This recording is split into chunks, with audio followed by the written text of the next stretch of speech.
Hello students. आज हम जो टॉपिक स्टार्ट करने वाले हैं, इस टॉपिक का नाम है ट्रिग्नोमेट्री। आपने थोड़ा बहुत तो पढ़ा भी होगा 10th क्लास में इसको, मगर अभी हम जो स्टार्ट करने वाले हैं वो बिल्कुल बेसिक से स्टार्ट करने वाले हैं। और आपको बता दूं कि ये जो टॉपिक है इतना इम्पॉर्टेंट है कि आप सिर्फ 11th 12th ही नहीं, जब तक कैरियर में मैथ्स पढ़ेंगे तब तक ये साइन थीटा कॉस थीटा हमारा पीछा नहीं छोड़ने वाले। हमें हर जगह पे इनकी ज़रूरत पड़ेगी ट्रिग्नोमेट्री की। तो यहाँ पर जो हम ट्रिग्नोमेट्री पढ़ेंगे वो सिर्फ ऐसे नहीं है कि sine theta perpendicular upon base hypotenuse cos theta base upon hypotenuse, तरह से हम यहाँ पे जो ट्रिग्नोमेट्री पढ़ेंगे वो बिल्कुल रूट से जड़ से पढ़ेंगे कि साइन थीटा कॉस थीटा कहाँ से आए, बेसिक्स क्या है इनके, each and everything with reason हम पढ़ेंगे। यहाँ पे सिंपली आपको मैं रिजल्ट रटवाने की कोशिश नहीं करूँगा, वो तो आप वैसे भी रटना चाहो तो रट सकते हो, मगर हमें उसके जड़ के बारे में, बेसिक्स के बारे में पता होना चाहिए। तो इस टॉपिक में जैसे जैसे आप पढ़ते जाएंगे आपको हर छोटी से छोटी चीज़ मेरी कोशिश होगी क्लियर करने की। तो चलिए सबसे बेसिक कॉन्सेप्ट से स्टार्ट करते हैं। एंगल क्या होता है, क्योंकि सारी जो ट्रिग्नोमेट्री है वो एंगल के ऊपर ही बेस्ड है। तो बहुत सिंपल सी चीज़ है एंगल। तो अगर ये एक रे है, देखिए रे और लाइन में अंतर होता है। लाइन का कोई टर्मिनल पॉइंट, कोई एंड पॉइंट नहीं होता है, जबकि रे का इनिशियल पॉइंट होता है। ये हमारी मान लेते हैं ओ ए एक रे है, ठीक है, ये इसका इनिशियल पॉइंट है। और ये हमारे पास इनिशियल पॉइंट पोजीशन है इसकी। अगर इस ओ ए को इस पॉइंट ए के अबाउट रोटेट कर दिया जाए, यहाँ पे ले जाया जाए, तो ये जो रोटेशन हो रही है इस रोटेशन को हम कह देते हैं एंगल, ठीक है। ये हमारी इनिशियल पोजीशन थी और ये थी फाइनल पोजीशन। तो इस रोटेशन को हम नाम देते हैं एंगल। तो एंगल क्या है बेसिकली, इस रोटेशन की जो मेजरमेंट है, कितना ये घूम रही है, उसे हम एंगल कहेंगे। तो एंगल की सिंपल से अगर डेफिनेशन की बात करें तो angle is the measurement of rotation of a ray from its initial to final position, ठीक है। तो इसको वर्ड्स में लिखना चाहें तो ऐसे लिख सकते हैं, एंगल इज मेजरमेंट, या मेजर भी बोल सकते हैं, measure of rotation of a ray from it's initial position to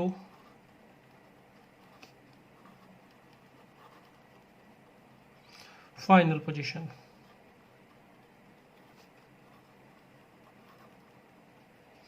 तो यहाँ पे अगर ये इनिशियल पोजीशन पे थी, ये इस तरह से रोटेट होके इस पॉइंट के अबाउट यहाँ पहुँच गई, तो भी जितना रोटेट हुई है इसकी जो भी वैल्यू होगी, रोटेशन की मेजरमेंट होगी, उसको हम कह देते हैं एंगल। क्लियर। तो ये बेसिक सी डेफिनेशन है एंगल की। अब इस एंगल के मेजरमेंट के लिए भी कुछ रूल्स बनाएंगे। जैसे हम एक्स एक्सिस में डिस्टेंस का हिसाब लेते हैं, जैसे यहाँ पर ओरिजिन होता है, अगर हम इस तरफ जाते हैं तो हम डिस्टेंस को पॉजिटिव काउंट करते हैं, ये एक्स एक्सिस की पॉजिटिव डायरेक्शन और ये नेगेटिव डायरेक्शन है। इसी तरह से अगर हम ऊपर की तरफ जाते हैं तो इसमें वाई पॉजिटिव और इधर वाई नेगेटिव लेते हैं। उसी तरह से रोटेशन के लिए भी रूल बनाए गए हैं। तो क्या रूल है एंगल को मेजरमेंट करने के लिए, किस तरफ पॉजिटिव किस तरफ नेगेटिव होगा। तो उसके लिए देखिए दो बातें ध्यान में रखनी है। पहली बात, जो रोटेशन है वो हमेशा इनिशियल टू फाइनल मेज़र की जाती है।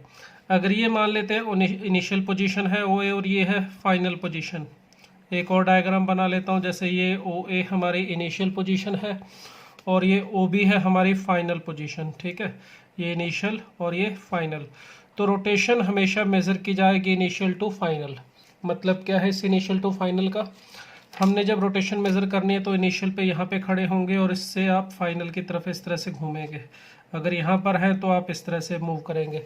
तो रोटेशन मेज़र करने के लिए सबसे पहली बात मूव करना है इनिशियल पॉइंट से फाइनल पोजीशन की तरफ। दूसरी बात, अगर हम इस तरह से घूमते वक्त डायरेक्शन को देखें, अगर ये डायरेक्शन जो है वो एंटी क्लॉकवाइज आ रही है तो हम इस एंगल को पॉजिटिव कंसीडर करते हैं। तो ये एंगल पॉजिटिव माना जाएगा और ये एंगल नेगेटिव माना जाएगा, ठीक है। तो इनिशियल से फाइनल की तरफ जाना है और इनिशियल टू फाइनल की तरफ जब रोटेट करते तो रोटेशन एंटी क्लॉकवाइज होगी तो हम एंगल को पॉजिटिव मानेंगे, और अगर क्लॉकवाइज होगी तो इसे हम नेगेटिव मानेंगे। अगर हमें एक्स एक्सिस के साथ किसी जगह पर किसी रे का एंगल मेज़र करना हो, मान लेते हैं ये हमारे पास एक्स एक्सिस और वाई एक्सिस है, ये एक्स एक्सिस है और वाई एक्सिस ये है, ठीक है। अगर हमें कहा जाए मेज़रमेंट करनी है एंगल की एक्स एक्सिस के साथ। मान लेते हैं यहाँ पर कोई ये रे है, ठीक है, और ये वाला एंगल देखना है, तो इसके लिए भी ध्यान रखना है कि रोटेशन जो है वो कहाँ से माने स्टार्ट की जाती है, इनिशियल पोजीशन से। अब यहाँ पर जो इनिशियल पोजीशन है वो से एक्स एक्सिस को लिया जाता है। तो ये अगर लाइन को देखें तो इसका एक्स एक्सिस के साथ इस तरह से एंगल है, तो ये एंगल माना जाएगा पॉजिटिव। अगर ये रे यहाँ नीचे की तरफ होगी तो ये एक्स एक्सिस हमारी इनिशियल पोजीशन है और ये रोटेशन क्लॉकवाइज हो रही है, तो ये एंगल माना जाएगा नेगेटिव। सपोज इसकी मैग्नीट्यूड 60 डिग्री है तो इसे प्लस 60 डिग्री ही लिखेंगे। अगर ये मान लेते हैं डिग्री में 60 डिग्री एंगल है, इसकी मैग्नीट्यूड 60 डिग्री है, मगर ये कितना होगा, अगर ये एंगल थीटा है और ये एंगल फाई है मान लो, तो थीटा को तो लिखा जाएगा प्लस 60 डिग्री, और फाई एंगल पूछा जाए तो कितना लिखा जाएगा, माइनस 60 डिग्री। ठीक है, तो इस तरह से हम एंगल को मेज़र करते हैं, इसको मेज़रमेंट के लिए ये रूल होता है। इसके साथ साथ कुछ और बातें भी इसके मेज़रमेंट में ध्यान रखनी है, वो भी बता रहा हूँ आपको। ये बेसिक तो ये आपको जो 2 बातें बताई ये ध्यान रखनी है। तीसरा, अगर इस तरह से क्वाड्रेंट में किसी रे का एंगल मेजरमेंट करना है तो इनिशियल पोजीशन हमेशा कौन सी लेनी है, एक्स एक्सिस। अब अगर इस तरह से कोई रे है हमारी, क्लियर, और ये रोटेट कर रही है इस तरह से, पहले मान लेते हैं यहाँ पे पहुँच गई और ये एंगल है अल्फ़ा, ये ओ ए रे थी और ये यहाँ पे पहुँच गई, तो ये एंगल इसने बनाया अल्फ़ा। ठीक है, अब मान लेते हैं कि ये एक चक्कर पूरा और लगा के आ गई, यहाँ पे तो अल्फ़ा था, अब इसने यहाँ पर पहले अल्फ़ा पे पहुँचे, फिर इसके बाद फिर घूमी पूरा और एक सर्कल लगाया, फिर यहाँ पर पहुँच गई, तो ये एंगल कितना होगा, तो ये एंगल होगा 360 डिग्री प्लस अल्फ़ा। ठीक है, यानी अल्फ़ा रोटेशन जितनी होगी उतनी ही 360 प्लस अल्फ़ा भी होगी।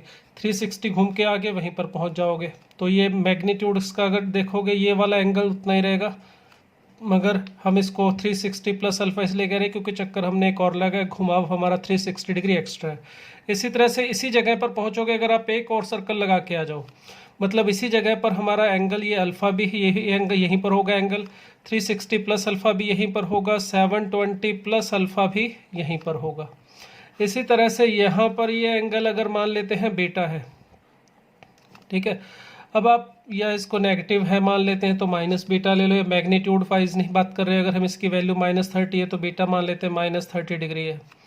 अब अगर आप इस तरह से घूम के आ रहे हो, एक चक्कर और लगा के यहीं पर पहुंचोगे, तो यहाँ पे ये जो एंगल था ये बीटा तो था ही हमारा, अब इसमें हमने क्लॉकवाइज डायरेक्शन में रोटेशन ली है, तो इसका मतलब -360 डिग्री, तो -360 का मतलब बीटा का मतलब -30 और -360 का मतलब -390, ये एंगल भी यहीं पर होगा।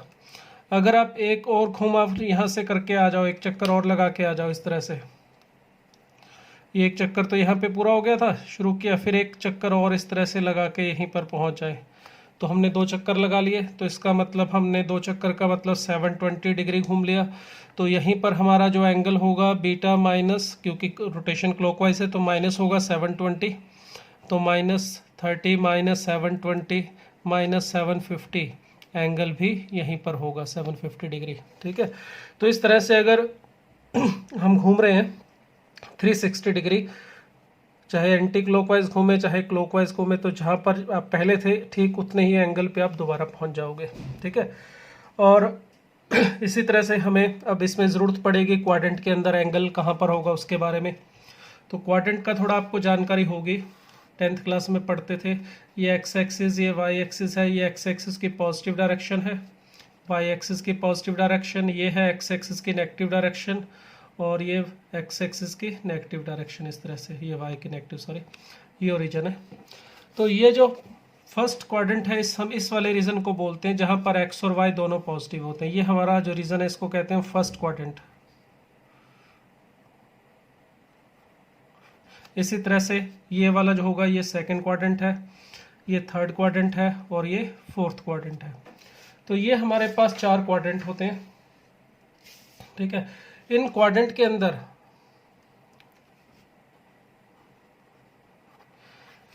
ये जो एंगल है हमारा कहाँ से कहाँ तक मूव करते हैं। देखिए ये वाला रीजन जो है, अगर कोई एंगल यहाँ पर, कोई रे यहाँ पर है, तो ये एंगल थीटा है जैसे, तो हम कहेंगे ये एंगल कौन से क्वाड्रेंट में, थीटा फर्स्ट क्वाड्रेंट में।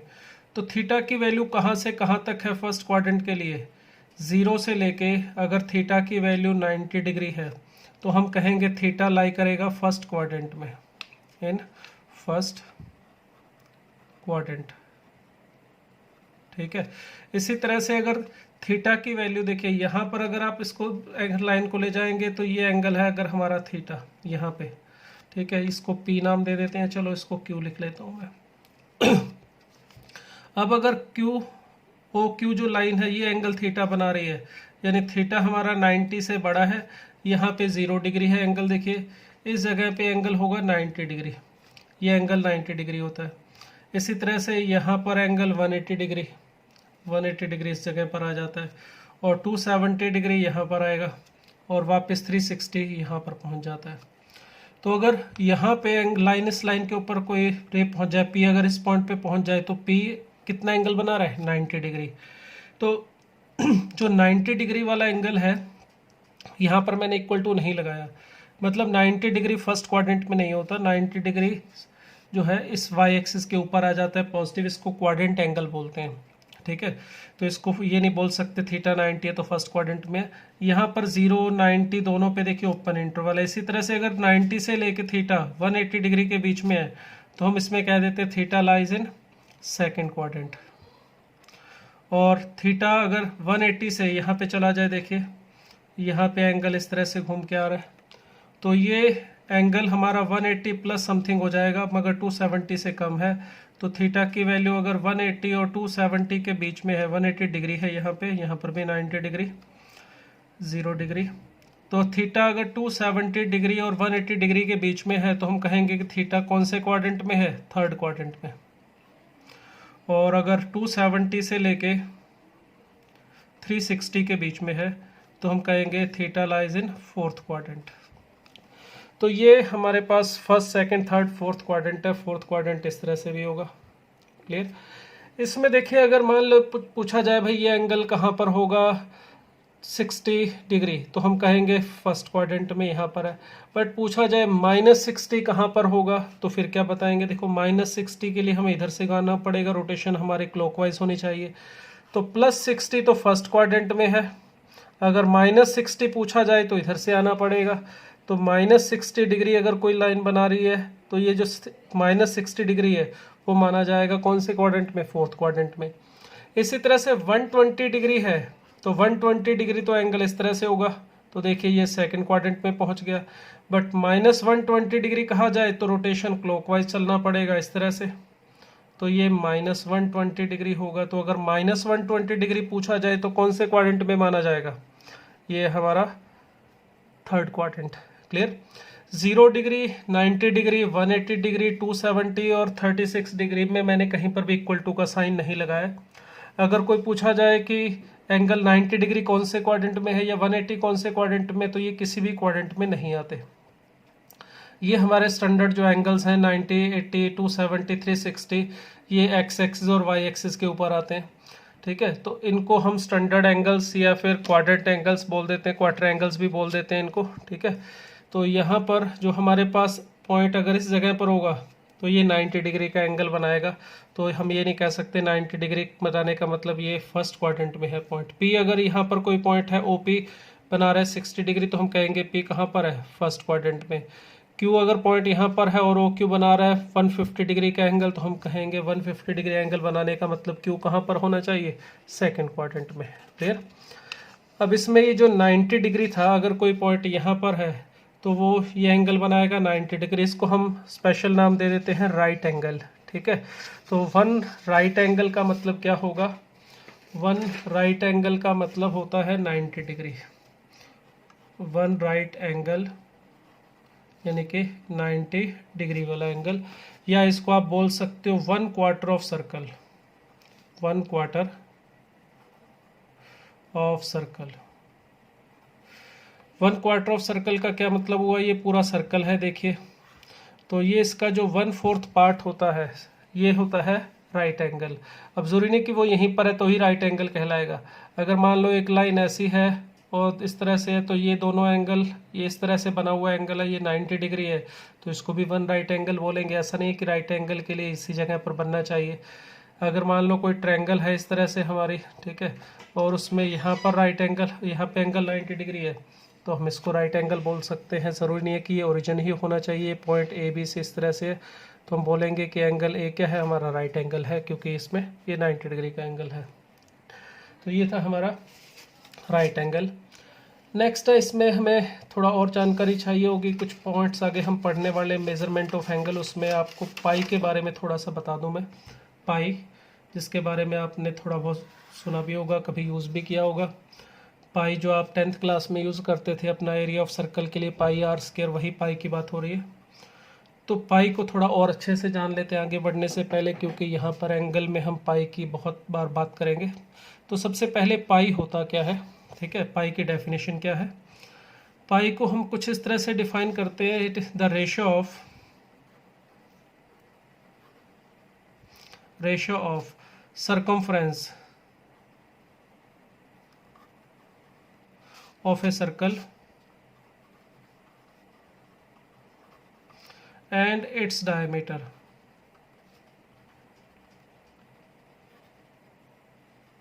is always constant। ठीक है, ratio of a circumference of a की बजाय ऑल सर्कल्स लिख सकते हो। The ratio of circumference of all circle to its diameter is always constant and this constant ratio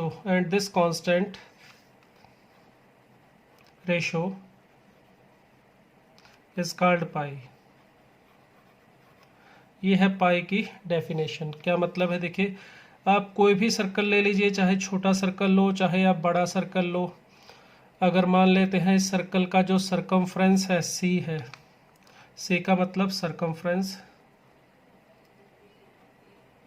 circumference का मतलब यहाँ से अगर आप इस पूरी लेंथ को, इस बाउंड्री को मेज़र करो, इस पॉइंट ए से स्टार्ट होके बी तक जाओ, पहले यहाँ से इस तरह से मूव करते हुए, और फिर आप यहाँ पे पहुँच जाओ, तो ये जो ऊपर इसकी जो सरफेस होगी, इसकी जो बाउंड्री होगी, इसकी जो पेरीमीटर होगी, इसको हम बोलते हैं सर्कमफ्रेंस। अगर ए से स्टार्ट होके बी से स्टार्ट होकर यहाँ पर पहुँचेंगे, ये इसकी सर्कमफ्रेंस है, इसको हम सी से लिखें अगर, और इसका अगर हम रेडियस आर माने तो डायमीटर आपको पता है 2r होना चाहिए। तो ये जो रेशो होगा ये हमेशा कांस्टेंट होगा, और इस कांस्टेंट रेशो को ही हम कहते हैं पाई है। ठीक है, ये इसकी पाई की डेफिनेशन है, और इसी से ही सर्कमफ्रेंस का फार्मूला बनेगा। और अगर यहाँ पर एक कोई और सर्कल ले लो, इसका रेडियस चलिए कैपिटल आर ले ले, और इसका जो सर्कमफ्रेंस है चलो सी डैश या रेडियस आर डैश लिख लेते हैं, एक ही बात है। तो इसमें भी सर्कमफ्रेंस की जो लेंथ होगी यहाँ से लेके पी से लेके क्यू, देन वापस पी, तो ये पूरा घूम के आएंगे। ये जो इसकी लेंथ होगी वो अगर सी डैश है और इसका डायमीटर 2r डैश, तो जो रेशो है ये भी हमेशा कांस्टेंट रहेगा, और ये रेशो जो भी होगा इसको हम नाम देते हैं पाई। तो किसी भी सर्कल में जो सर्कमफ्रेंस का और उसके डायमीटर का रेशो जो होता है इट इज़ कॉल्ड पाई, और इसी से सी की वैल्यू आती है, सर्कमफ्रेंस का फार्मूला आता है 2πr। एक और बहुत इंपॉर्टेंट बात इसके बारे में समझनी ज़रूरी, जो पाई होता है इसकी वैल्यू जो आप लेते हो 22/7, वो इसकी एक्चुअल वैल्यू नहीं है। पाई इज़ ए इर्रेशनल नंबर, पाई एक इर्रेशनल नंबर होता है, याद रखिएगा। पाई की जो वैल्यू होती है वो 3.141505 and so on up to, बहुत बड़ी वैल्यू होती है। ये डेसिमल में देखें तो नॉन टर्मिनेटिंग, नॉन रिपीटिंग आता है। रैशनल नंबर के बारे में हमने पढ़ा था कि रैशनल नंबर जो होते हैं डेसिमल फॉर्म में रिप्रेजेंट करते हैं, या तो वो टर्मिनेट हो जाते हैं या फिर उसमें रेपिटेशन आता है। मगर आपका जो ये पाई है इसमें ना तो कहीं पर ये टर्मिनेट होगा, ना ही इसमें कहीं पर भी रेपिटेशन आएगी। तो जो पाई है हमारा, ये एक non terminating non repeating form में होगा डेसिमल फॉर्म में जब इसको लिखेंगे। जो आप पाई की वैल्यू लिखते हो 22/7 या 3.14, ये इसकी एग्जैक्ट वैल्यू नहीं है, ये इसके अप्रॉक्सीमेट वैल्यू है। इसके स्टार्टिंग के 2 डिजिट जो है इसके यहाँ तक अगर कैलकुलेट करें तो 22/7 या 3.14 ये इसके इक्वल आता है। बट 22/7 या 3.14 ये दोनों वैल्यू रैशनल नंबर है और पाई एक इररेशनल नंबर है, तो ये एग्जैक्टली इक्वल नहीं है। ठीक है, तो याद रखिएगा पाई जो है हमारा वो एक इररेशनल नंबर है, और इसकी डेफिनेशन होती है सर्कमफ्रेंस और डायमीटर का रेशो किसी भी सर्कल में तो ये बात ध्यान रखनी है, क्योंकि बहुत बार ये मिस्टेक होगी आपसे अगर आप इस बात को ध्यान नहीं रखेंगे। कहीं पर आपको पाई की वैल्यू 22/7 यूज़ करने के लिए अगर कहा जाता है, जैसे किसी एग्जांपल में फिजिक्स में या केमिस्ट्री में जब आप इस टाइप के कुछ सॉल्व करते हो, उसमें अप्रॉक्सीमेशन में आंसर चाहिए होता है, तो वहाँ बोल देते हैं कि पाई की वैल्यू 22/7 लेके सॉल्व कीजिए। तो इसका मतलब ये है कि वो अप्रॉक्सीमेशन में आंसर चाह रहा है, एग्जैक्ट में नहीं। अगर मान लो हमारा एग्जैक्ट में आंसर किसी केस में 7 पाई आ गया, तो हम अगर सही एग्जैक्ट आंसर पूछा है तो पाई ही बोलेंगे, 7 पाई ही लिखेंगे। ये नहीं है कि इसको 7 इन पाई की वैल्यू 22/7 रख के इसे 22 बोल देंगे। तो 22 इसका सही आंसर नहीं होगा, 22 तो इसका अप्रॉक्सीमेट आंसर होगा, सही आंसर 7 पाई ही होगा। तो ये डिपेंड करता है पूछने वाले ने क्या पूछा है, अप्रॉक्सीमेशन में आंसर पूछा है या एग्जैक्ट में। अगर 7 पाई का भी आंसर आ गया किसी कैलकुलेशन को सॉल्व करके तो 7 पाई ही लिखा जाएगा। अगर उसने बोल रखा हो, साथ में मेंशन कर रखा हो कि पाई की वैल्यू 22/7 लेनी है तो या ले सकते हो, तो आप इसमें आंसर पाई 22 बता सकते हो। मगर फिर बता दो ये 22 अप्रॉक्सीमेशन में आंसर होगा, एग्जैक्ट आंसर नहीं होगा। ठीक है, तो ये पाई के बारे में कुछ बातें ध्यान में रखनी है, क्योंकि पाई की हमें बहुत ज़रूरत पड़ने वाली है। अब हमें एंगल हम जो उसमें circular system measurement of system में बात करेंगे, उसमें पाई आपको बार बार दिखाई देगा। तो ये पाई हमारा 3.1415 ये अप्रॉक्सीमेशन याद रखिएगा इसकी वैल्यू। और ये बहुत इंपॉर्टेंट बात है, याद रखिएगा ये एक इरेशनल नंबर है। ठीक है, it is not a rational number.